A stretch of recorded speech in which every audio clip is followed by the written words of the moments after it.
जय श्री कृष्ण। राधे राधे। कैसे हो आप लोग? फिर हाजिर एक नई कहानी के साथ। आज की कहानी है द्वादश ज्योतिर्लिंगों की पौराणिक कथा में सोमनाथ की कहानी। गुजरात प्रांत के काठियावाड़ क्षेत्र समुद्र के किनारे सोमनाथ नामक विश्व प्रसिद्ध मंदिर में यह ज्योतिर्लिंग स्थापित है। पहले यह क्षेत्र प्रभास क्षेत्र के नाम से जाना जाता था। यहीं भगवान श्री कृष्ण ने जरा नामक व्याध के बाण को निमित्त बनाकर अपनी लीला का संवरण किया था। यहाँ के ज्योतिर्लिंग की कथा का पुराण में इस प्रकार से वर्णन है। दक्ष प्रजापति की 27 कन्याएं थीं। उन सभी का विवाह चंद्रदेव के साथ हुआ था, किंतु चंद्रमा का समस्त अनुराग व प्रेम उनमें से केवल रोहिणी के प्रति ही रहता था। उनके इस कृत्य से दक्ष प्रजापति की अन्य कन्याएं बहुत अप्रसन्न रहती थी। उन्होंने अपनी व्यथा कथा अपने पिता को सुनाई। दक्ष प्रजापति ने इसके लिए चंद्रदेव को अनेक प्रकार से समझाया, किंतु रोहिणी की वशीभूत उनके हृदय पर इसका कोई प्रभाव नहीं पड़ा। अतः दक्ष ने क्रुद्ध होकर उन्हें क्षयग्रस्त हो जाने का शाप दे दिया। इस शाप के कारण चंद्रदेव तत्काल क्षयग्रस्त हो गए। उनके क्षयग्रस्त होते ही पृथ्वी पर सुधा शीतलता वर्षण का उनका सारा कार्य रुक गया। चारों ओर त्राही त्राही मच गई। चंद्रमा भी बहुत दुखी होकर चिंतित थे।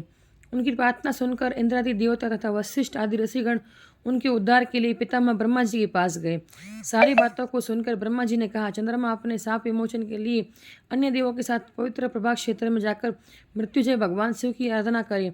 उनकी कृपा से अवश्य उनका शाप नष्ट हो जाएगा और ये रोग मुक्त हो जाएंगे।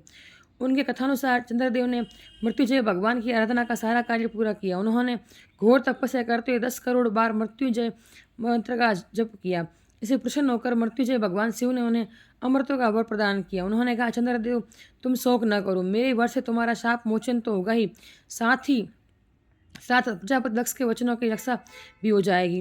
कृष्ण पक्ष के प्रतिदिन तुम्हारी एक एक कला क्षीण होगी, किंतु पुनः शुक्ल पक्ष में उसी क्रम में तुम्हारी एक एक कला बढ़ जाया करेगी।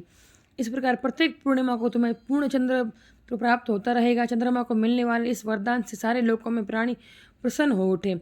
सुधाकर चंद्रदेव पुनः 10 दिशाओं में सुधा वर्षण का कार्य पूर्णतः करने लगे। साप मुक्त होकर चंद्रदेव ने अन्य देवताओं के साथ मिलकर महामृत्युंजय भगवान से प्रार्थना की कि आप माता पार्वती के साथ सदा के लिए प्राणों के उद्धार्थ यहाँ निवास करें। भगवान शिव उनकी इस प्रार्थना को स्वीकार करके ज्योतिर्लिंग के रूप में माता पार्वती के साथ सभी यहाँ रहने लगे।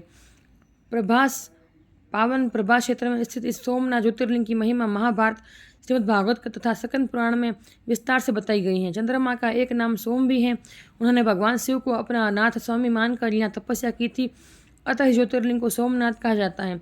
इसके दर्शन पूजन आराधना से भक्तों के जन्म जन्मांतर के पाप दुष्कृत्य विनष्ट हो जाते हैं। वे भगवान शिव और माता पार्वती की अक्षय कृपा का पात्र बन जाते हैं और मोक्ष का मार्ग उनके लिए सहज सुलभ हो जाता है।